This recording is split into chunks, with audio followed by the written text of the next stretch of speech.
Road కష్టాలు తీరాయని అనుకున్నారు. ఇక ప్రయాణం చాలా సాఫీగా సాగుతుందని సంబరపడ్డారు.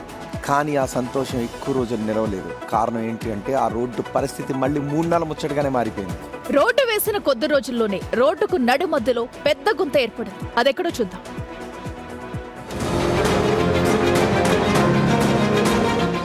ఇది పిఠాపురం నుంచి సామర్లకోట రహదారి పరిస్థితి. రోడ్డు నిర్మాణానికి 2020 నవంబర్ 22న అప్పటి ఎంపీ వంగ గీత, ఎమ్మెల్యే పెడెం దొరబాబు శంకుస్థాపన చేశారు. సామర్లకోట వంతెనతో పాటు 8.2 కిలోమీటర్ల రహదారి నిర్మాణానికి 13 కోట్లు కేటాయించారు.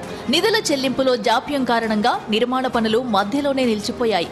సుమారు 3 ఏళ్ల పాటు రాకపోకలకు తీవ్ర అంతరాయం ఏర్పడింది. ఆర్టీసీ బస్సు సర్వీసులు సైతం నిలిచిపోయిన పరిస్థితి నెలకొంది. 2024 ఎన్నికల అనంతరం డిప్యూటీ సీఎం పవన్ కళ్యాణ్ ఆదేశాలతో రహదారి నిర్మాణ పనులు వేగంగా పూర్తయ్యాయి. రహదారి నిర్మాణం పూర్తి కావడంతో వాహనదారులు ఊపిరి పీల్చుకున్నారు.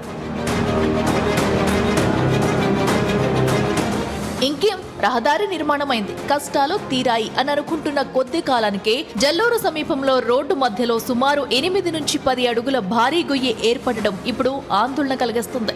రోడ్డు కింద ఉన్న కల్వర్టు ఒక్కసారిగా కూలిపోవడంతోనే ఈ భారీ గుంత ఏర్పడిందని స్థానికులు చెబుతున్నారు. నిత్యం వందలాది వాహనాలు ప్రయాణించే ఈ ప్రధాన రహదారిపై ఇంత పెద్ద గొయ్యి ఏర్పడడంతో వాహనదారులు, ఆటో డ్రైవర్లు తీవ్ర ఇబ్బందులు ఎదుర్కొంటున్నారు. ముఖ్యంగా రాత్రి వేళల్లో వాహనదారులకు గుంత కనిపించకపోతే పెను ప్రమాదం జరిగే అవకాశం ఉందని ఆందోళన వ్యక్తం చేస్తున్నారు. మేము పిఠాపురం సామలకోట నిత్యం తిరుగుతుంటామండి. గత 5 సంవత్సరాల కాలంలో రోడ్డు అయితే అస్తవ్యస్తంగా ఉన్న రోడ్డుని పవన్ కళ్యాణ్ గారు వచ్చిన తర్వాత చాలా బాగా రోడ్డు తయారు చేయారండి. రోడ్డు వేసి 6 నెలలు కూడా కాలేదు, అప్పుడే ప్యాచ్ వర్క్లు అండి.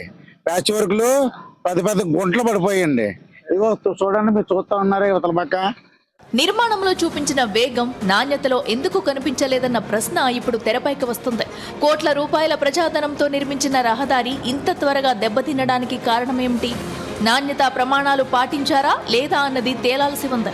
మరోవైపు వెంటనే భారీ గొయ్యిని పూడ్చాలని డిమాండ్ చేస్తున్నారు. కల్వర్టును శాశ్వతంగా పునర్నిర్మించాలని, అలాగే రహదారి నిర్మాణ లోపాలకు బాధ్యులపై చర్యలు తీసుకోవాలని స్థానికులు కోరుతున్నారు.